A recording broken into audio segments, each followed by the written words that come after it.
Next. Hati-hati dengan yang bukan Tuhan Anda jadikan Tuhan. Maka pertanyaannya 1, 2, 3. Kurang keras tanyanya. 1, 2, 3. Kita akan bincang-bincang bersama Ibu Devi Delia, Magister Psikologi, psikolog. Beliau lahir di Palembang 11 Desember 1986, lulusan terbaik Magister Profesi Psikologi Universitas Tarumanegara Jakarta tahun 2011.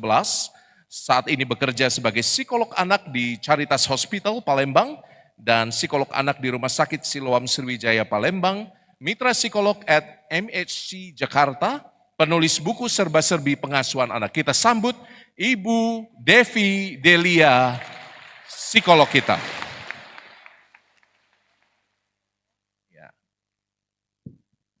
Terima kasih Romo. Sebaiknya selama beliau jalan sampai ke tempat saya, Anda tepuk tangan tidak boleh berhenti. Ya, biar meriah.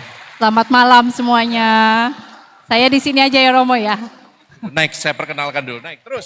Jangan berhenti, jangan berhenti. Selamat malam semuanya Bapak Ibu. Selamat malam juga Romo. Romo udah keringetan Romo? Iya, saya keringetan karena kuasa gelap ini. Menyerap matahari. Saudari-saudaraku, lewat CDV kita akan berusaha menjawab satu pertanyaan. Bagaimana caranya setelah melihat banyak godaan lewat pop culture tadi, kita bisa mendidik anak-anak dan bisa membentengi diri kita secara psikologis dari godaan-godaan untuk penasaran dan lain-lain. Gimana caranya? Ibu Devi, waktu Anda 10-12 menit. Nanti kita akan perpanjang dengan tanya jawab. Kita dengarkan dan sekali lagi tepuk tangan untuk psikolog kita. Terima kasih Romo. Selamat malam. Waktunya juga singkat ya Romo ya. Ini sejujurnya saya tidak tahu saya mau menyampaikan apa karena takutnya juga tidak menjawab. Apalagi yang tadi udah dijelaskan sama Romo Koko tentang kuasa gelap. Tapi nggak apa-apa. Intinya adalah bahwa mungkin di sini akan sangat membantu bagi para ibu sama bapak yang punya anak remaja juga, muda-mudi, tapi sebenarnya ini berlaku untuk kita semua ya. Judulnya adalah Building Resilience for Tough Times. Ini maksudnya adalah apa? Kadang-kadang, kita semua pasti pernah dalam hidup kita mengalami yang namanya kesulitan, betul atau tidak? Betul. Pernah ada masa yang namanya jatuh ya. Dan itu adalah sesuatu yang sangat normal, sangat wajar sekali. Ada yang mungkin pernah bertanya, kok Tuhan sebegitu kejamnya kasih ini cobaan kepada saya? Betul ya? Pernah ada pertanyaan seperti itu? Kenapa saya yang dapat penyakit ini? Kenapa saya yang dapat kesulitan ini? Kenapa bukan dia? Saya sudah taat kepada Tuhan, tapi kenapa tetap saya yang dapat? Kenapa saya dipersulit mendapatkan anak dengan kondisi yang berbeda dari teman-temannya dan seterusnya dan seterusnya? Betul atau tidak? Ya. Dan itulah kenapa kita perlu yang namanya resilience. Resilience itu apa sih? Boleh multimedia ya? Iya, maaf ya dalam bahasa Inggris, tapi intinya adalah resilience itu adalah proses untuk bisa beradaptasi dan bangkit kembali dari yang namanya kesulitan. Istilah singkatnya itu adalah bounce back. Bounce back. Ibu sama Bapak pernah melihat yang namanya pelampung di kolam? Pernah? Pernah meletakkan pelampung di atas kolam? Apa yang terjadi pada pelampung itu pada saat kita tekan pelampung itu ke bawah? Apakah dia tenggelam? Kita coba lebih kuat lagi untuk meletakkan pelampung itu ke bawah. Apa yang terjadi? Apakah dia bisa masuk ke dalam airnya? Enggak. Semakin kita kuat menekan pelampung itu, apa yang terjadi sama pelampungnya? Semakin kuat pula dia memantul ke atas. Betul. Itulah resilience. Bounce back. Jadi bagaimana kita, bagaimana anak-anak, bagaimana anak kita, anak muda dan kita semua pada saat diberikan kesulitan, diberikan cobaan yang membuat kita semakin jatuh. Kita bukannya ikut tenggelam, tapi kita berusaha untuk melawan. Bounce back. Itulah resilience. Ya. Jadi makanya kalau kayak tadi Romo Koko bilang, kenapa banyak orang terjebak dalam yang namanya eksorsisme, tarot, apalagi tadi dunia dukun gitu dan seterusnya. Biasanya karena apa? Karena resilience-nya yang kurang. Kalau ada cara yang lebih mudah untuk saya bisa mendapatkan sesuatu, kenapa saya harus pakai cara yang susah? Karena resilience itu bukan sesuatu yang mudah. Tidak pernah ada kata mudah dalam usaha menghadapi yang namanya kesulitan ataupun cobaan. Ya. Tapi bagaimana kita berusaha, bagaimana kita bisa melewatinya, itu yang paling penting. Oke, next. Ya, jadi kita menghadapi yang tadi saya bilang, kita semua pernah menghadapi yang namanya life challenge. Life challenge itu apa aja? Challenges dalam hidup kita apa saja? Macam-macam. Kalau misalnya tadi Romo Koko sempat bilangin apa?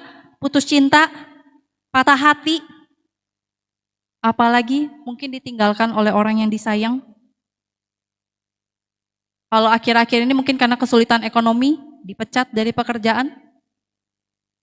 Atau apalagi karena kondisi kesehatan sekarang juga banyak penyakit, dikasih penyakit yang mungkin mematikan. Itu semuanya adalah bagian dari yang namanya tantangan hidup. Tapi kembali lagi, kita sebenarnya dikasih kuasa untuk bisa melawan itu semua. Tuhan memberikan kita kekuatan, Tuhan memberikan kita akal budi. Makanya kita harus bisa membangkitkan yang namanya self-resilience. Bukannya justru berpaling dan mencari cara dengan kuasa gelap tadi. Ya. Oke, next. Ini singkatnya saja supaya waktunya saya bisa memenuhi kuota waktu yang ada gitu ya. Building resilience itu ada 4 cara. Reframe negative thoughts, focus on what is within control, seek support, sama manage stress.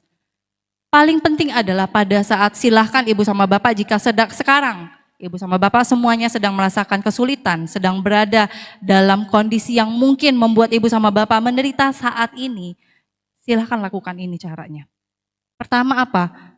Coba reframe. Karena kadang-kadang pada saat kita memikirkan segala sesuatu itu dengan cara yang negatif, semuanya jadi serba salah, betul atau tidak? Kesannya salah semua. Entah jadi menyalahkan kondisi, termasuk juga menyalahkan Tuhan, menyalahkan orang sekitar, menyalahkan semuanya. Apa yang terjadi itu adalah, apa salah saya ya? Apa ini gara-gara saya ya? Ya, tapi kita mencoba untuk melihat dari sudut pandang yang berbeda. Karena dengan kita melihat dari sudut pandang yang berbeda, kita juga akan menanggapinya itu juga secara berbeda. Oke, ya. Fokus apa yang bisa kita kontrol. Misalnya pada saat kita amit-amit divonis kena penyakit. Kebetulan saya baru-baru ini sempat, ya saya nggak tahu dokternya ada di sini atau tidak. Kebetulan saya baru-baru ini sempat mengalami kondisi kesehatan yang dikhawatirkan itu terjadi sesuatu, maksudnya ada benjolan di leher saya gitu ya. Sempat berpikir itu saya sampai disuruh biopsi. Ya, karena ada kekhawatiran itu mungkin nanti akan ngarahnya bisa ke yang lain-lainnya. Ya, tapi kembali lagi, apa yang bisa kita lakukan? Apa yang bisa saya lakukan sebagai bentuk resilience saya? Apa yang bisa saya kontrol saat itu kondisinya? Kondisinya adalah apa?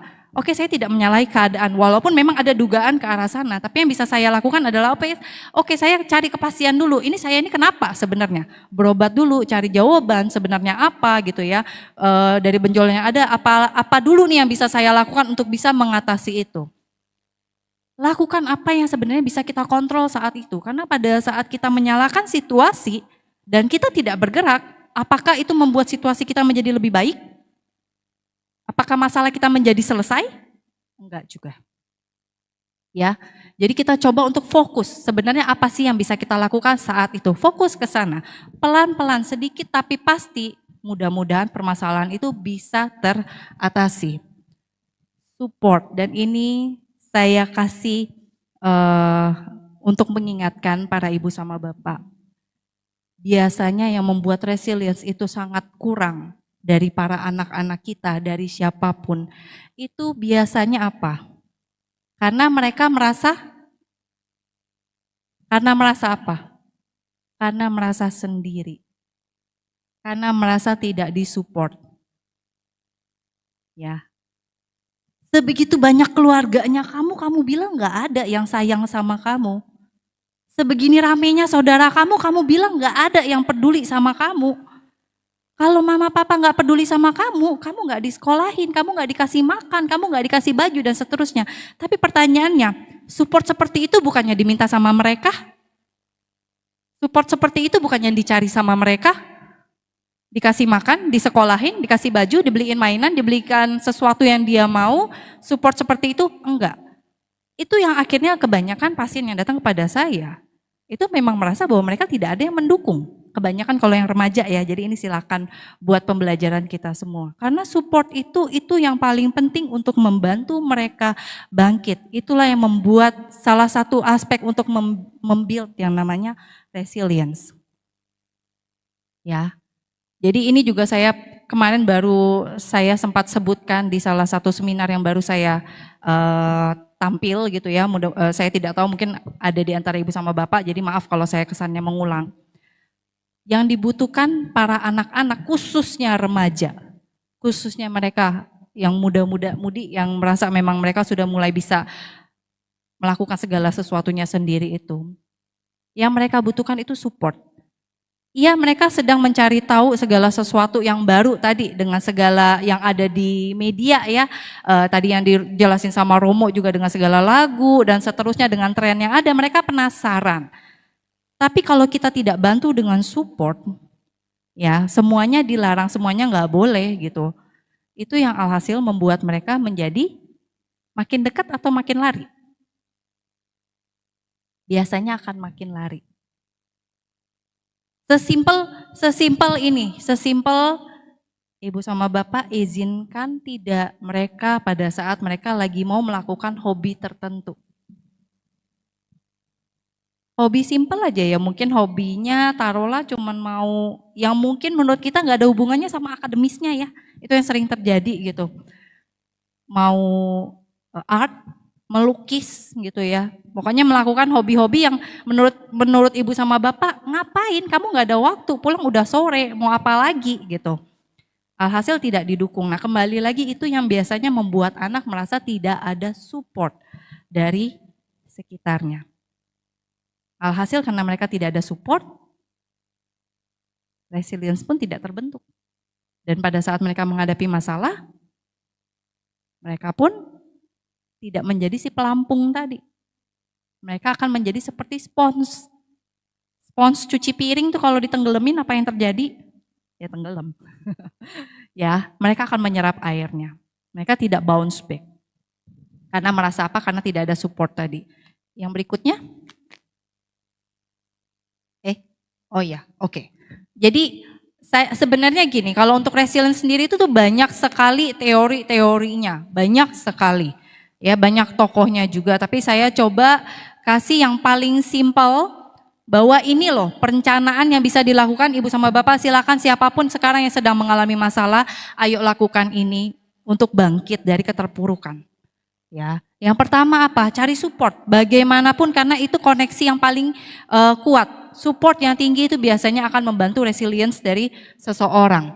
Strategi tadi ya melakukan apa yang bisa saya lakukan dulu untuk membantu kondisi saya saat ini. Ibaratnya sekecil apapun misalnya bagi ibu sama bapak yang baru berhenti dari pekerjaan atau misalnya usahanya baru mengalami keterpurukan, kesulitan.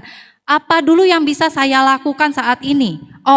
Oke, saya coba kumpulkan sisa-sisa uang yang ada, saya bisa melakukan usaha apa untuk saat ini. Jadi coba cari hal sekecil apapun untuk bangkit. Ya, targetnya mungkin memang tidak, misalnya usahanya tadinya sudah di sini, mungkin targetnya sekarang tidak langsung balik ke sini. Minimal merangkak dulu deh, mulai dulu. Hal kecil yang bisa saya lakukan, itu apa?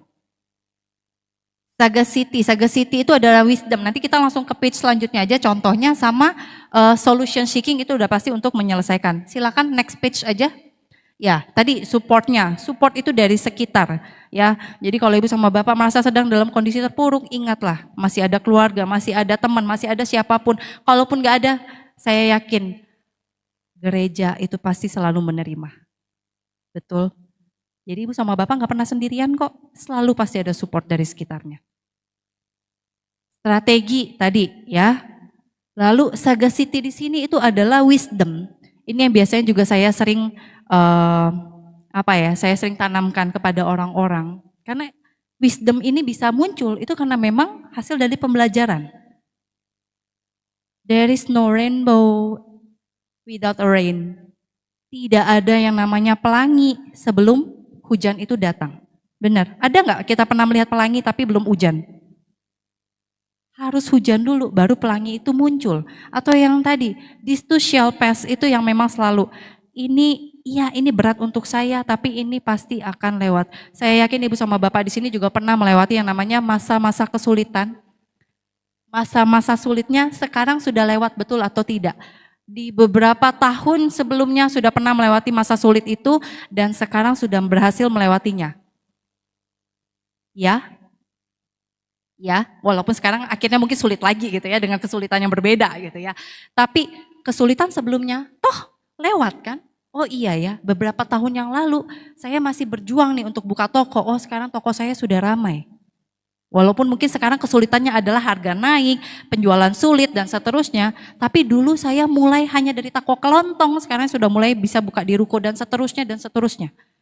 Jadi this too shall pass, kesulitan ini udah pasti akan lewat. Mungkin sekarang tidak, sekarang masih prosesnya, tapi itu akan lewat pada waktunya. Ya, solution seeking pasti mencari penyelesaian dari permasalahan yang kita hadapi, bukan hanya berdiam diri saja. Next, lewat deh waktunya. Ini penutup dari saya. I can be changed by what happens to me, but I refuse to be reduced by it. Mungkin saya bisa berubah. Mungkin saya bisa berubah dari apa yang saya alami ini. Apa yang saya alami membuat saya mengalami perubahan ini. Tapi saya menolak untuk kalah darinya. Ya, jadi kalau ada kata-kata yang bisa menguatkan ibu sama bapak, Alkitab itu banyak sekali penguatan yang bisa membantu kita. Itu akan sangat baik sekali. Sekian saja dari saya. Terima kasih Romo Koko. Terima kasih Ibu Bapak. Ibu Devi di samping saya dulu ya. Saudari-saudaraku, pemaparannya sangat tajam. Menurut saya yang bisa digarisbawahi ada banyak sekali, tapi Romo ingin fokus pada dua hal. Yang pertama, Anda yang tergoda untuk bersekutu dengan kekuatan gelap, biasanya mentalnya tidak kuat. Bebannya terlalu berat bagi Anda. Makanya cari shortcut. Betulkah? Maka tadi Dokter Devi bilang apa? Ibu psikolog Devi bilang apa? Anda harus bisa kuat dulu mentalnya, jangan mudah tergoda. Dan yang kedua tadi soal pendidikan anak-anak, itu bagus loh. Kalau Anda apa-apa dilarang kepada anak Anda, stres nggak anak Anda? Stres nggak? Lihatlah para imam itu, kami ini sudah banyak sekali larangannya. Tak boleh rokok, tak boleh jajan, tak boleh kawin, tak boleh ini, tak boleh itu. Lihat, stres loh kadang-kadang loh. Benar nggak Romo? Kok malah curhat kita? Hah? Kelihatan ya. Tapi bukan itu poinnya. Anda harus bisa mengkomunikasikan larangan itu pasti punya tujuan dan maksudnya apa. Kadang-kadang komunikasi antar generasinya nggak nyambung. Makanya harus cari support ketika Anda sedang pusing menghadapi anak Anda, jangan dihadapi sendirian. Memang buatnya berdua, tapi ayo kita kerjasama dengan yang lain dalam mendidik dan mendewasakan anak-anak kita. Bisa? Halo, bisa? Bisa. Bisa? Bisa. Yang punya anak di gereja ini berdirilah sekarang. 1, 2, 3. Yang punya anak berdirilah. Cuma satu ya. Tuhan kasih Anda berkat banyak loh. Papa dan Mama silakan berdiri. Romo mau berkati Anda. Yang duduk tidak saya kasih berkat. Yang merasa papa dan mama, Anda bukan mama ya? Mama, apa susahnya berdiri? Berdiri ya? Berdiri. Yang merasa papa dan mama berdiri? Yang merasa papa dan mama berdiri? Ya, oke? Yang merasa punya anak berdiri? Sudah? Oh, saya harus duduk ya. Saya nggak punya anak. Sekarang pegangan sama kanan kiri Anda yang tadi punya anak, punya cucu, angkat tangan tinggi. Lalu katakan ya, kita bersama-sama membesarkan anak kita. 1, 2, 3. Kita sama-sama membesarkan anak kita. Karena semua anak itu titipan Tuhan. Semua anak itu anak titipan. Ayo bersama-sama membesarkan anak-anak kita. Ayo bersama-sama membesarkan anak kita. Santo Yosef belum makan jadi kurang semangat. Ayo. 1, 2, 3. Ayo sama-sama membesarkan anak kita. Ayo sama-sama membesarkan anak kita. Ya, Tuhan sayang padamu. Cari support ya. Jangan sendirian. Silakan duduk. Tuhan memberkati Anda. Saya udah. Makasih Terima Ibu kasih, Devi. Romo. Kita beri aplaus sekali lagi. Terima kasih.